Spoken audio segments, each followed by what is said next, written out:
Es decir, vendía a la esclava, pero el niño que todavía no había nacido ya era esclavo, pero le pertenecía al dueño que estaba vendiendo.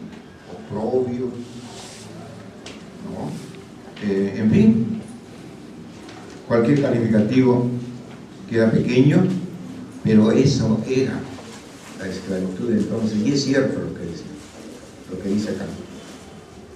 También menciona a Carlos Camino Calderón, que es una obra de tradición lambayecana, hermosa, donde tiene bastante aspectos que desarrollar y que nosotros debemos conocerla para a la vez conocer cómo hablaban los lambayecanos de entonces, qué comían, qué bebían, qué costumbres tenían con respecto a la brujería, cómo es que se organizaban los ricos y cómo se organizaban los pobres, cómo era el desarrollo de la agricultura, etc. Una obra hermosa, indudablemente. Y la obra de Mario Puga también, Puerto Cholo, con sus descripciones de vida marítima y costera. Y así sucesivamente con Andrés Díaz Núñez y con Bruno Buendía Celer.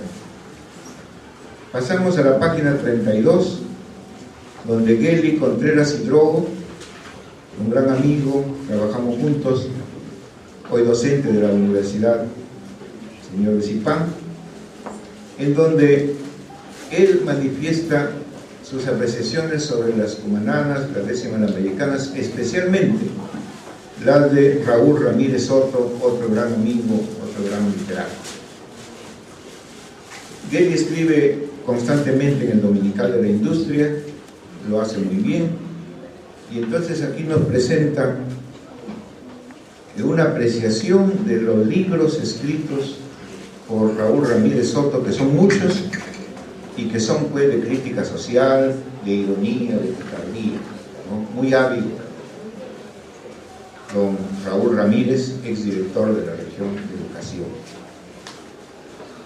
En la página 35 figura el tema religioso en las tradiciones orales lambayecanas de María Isabel de los Santos Exelio, de Reñapán, docente de la Universidad Señor de Zipán, donde nos da a conocer algunas tradiciones con respecto a el Cerro La Vieja en Motupe, a Juliana de Olmos, la niña o la Virgen del Arbolito Nicape de Olmos, la Virgen de la Candelaria de Perdoñape, Nazareno Cautivo de Monsejú. Es un trabajo que culmina con el Divino Niño del Milagro de Etna. Es un trabajo, vean ustedes, bastante acucioso porque nos relata esas tradiciones. Esas tradiciones en donde hay bastante que ver en la cruz de Motupe. Y hablando de eso, de la cruz de Motupe, los católicos estamos dolidos por lo sucedido en Motupe, ¿cómo no?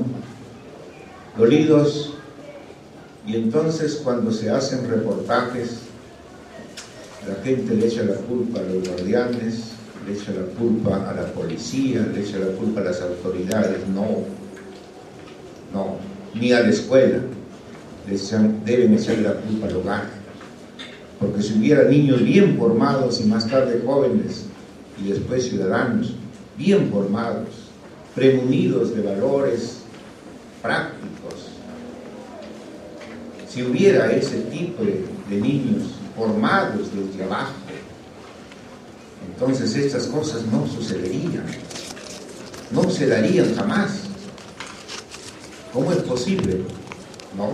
No solamente un robo, sino el sacrilegio hecho. Y entonces es el hogar, es la formación del hogar. Y yendo más allá, por supuesto, es el Estado, es la situación social. Hay muchos maestros desocupados, pero ¿por qué los maestros, el Estado no los absorbe para que eduquen al pueblo, para que vayan formando a los niños? Ya con los adultos se puede hacer poco, pero por lo menos a los niños enseñarles a respetar, enseñarles a obedecer, ¿no es cierto? Entonces, pues, yo creo que ahí hay que retomar el trabajo social de la escuela y también del Estado, por supuesto. En la página 39, de papel o de madera, la gran contribución a la literatura lambayencana. Es un artículo de Nicolás Hidrogo Navarro, ¿no?, de Conglomerado Cultural. Bueno, Nicolás Hidrogo siempre escribe y escribe bien y siempre hace trabajo literario. Su labor es muy destacada en estos momentos en que hay orfandad de difusión y de práctica literaria. Entonces, hay que impulsar, como lo hace don Nicolás, a los pocos creadores que quedan. Hay que impulsar a los niños y a los jóvenes para que sigan creando o comiencen a crear, que es otra de los grandes espacios del talento, la mentalidad creativa. Y la mentalidad creativa, pues, la tiene que impulsar la escuela y las instituciones como Conglomerado Cultural en este caso, ¿no?, la Dirección Regional de Cultura, la Dirección Regional de Educación, que deben preocuparse por avanzar un poco en ese sentido. En la página 41 dice la otra literatura ferreñapana, escrita por William Piscoya Chicoma, de la Asociación Provincial de Poetas Ferreñapanos. Se refiere a la literatura de Cañaris y de Incahuasi. Se refiere a la literatura de Cañaris y de Incahuasi y da una relación de nombres de jóvenes y adultos que están impulsando este tipo de literatura. En la página 44 dice la docencia, una práctica social. Es un buen trabajo la introducción de una docente de la institución educativa Hans Brüning, Teresa Liliana Menor Alarcón, ¿no?, donde incide bastante en la responsabilidad que debe tener el maestro, ¿no?, la responsabilidad que se ha ido perdiendo y que lamentablemente es difícil recuperar. Antes, por ejemplo, en mis tiempos, la palabra dada, el cumplimiento de obligaciones, eso era. Y si ustedes leen el daño, van a encontrar que los préstamos entre agricultores eran con soles de plata ensombreradas, así, llenaban un sombrero, prestaban y después al año lo devolvían, ¿no? No sé si hasta ahora se podría hacer eso, entregar un sombrero y no comprar. De repente se llevan hasta el sombrero. Entonces los tiempos van cambiando, los tiempos efectivamente nos dicen lo contrario, ¿no?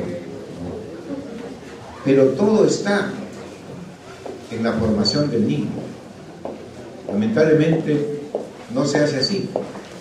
Cuando me reúno con los padres de familia en mi colegio, les hago ver que no formen mal a sus niños, que no le digan malcriados, porque ¿quién los cría? Hay padres que van perfilando la personalidad del alumno y ellos mismos prácticamente van caracterizando a ese niño. En la página 47, Milton Manayay Kapur de la Universidad Pedro Ruiz Gallo ha escrito un artículo sobre el tipo de texto y clase de texto. Es un trabajo que efectivamente enseña, es un trabajo didácticamente redactado, con gráficos, con textos que enseñan. En la página 51 encontramos a la comprensión verbal en el área de matemática, ¿no? Bueno, aparentemente, como ya lo han dicho, parece como que si existieran las ciencias y las letras divorciadas, pero no es así. Es todo lo contrario y nuestros tiempos se van acercando cada vez más. Así lo dice el autor muy bien. En la página 55,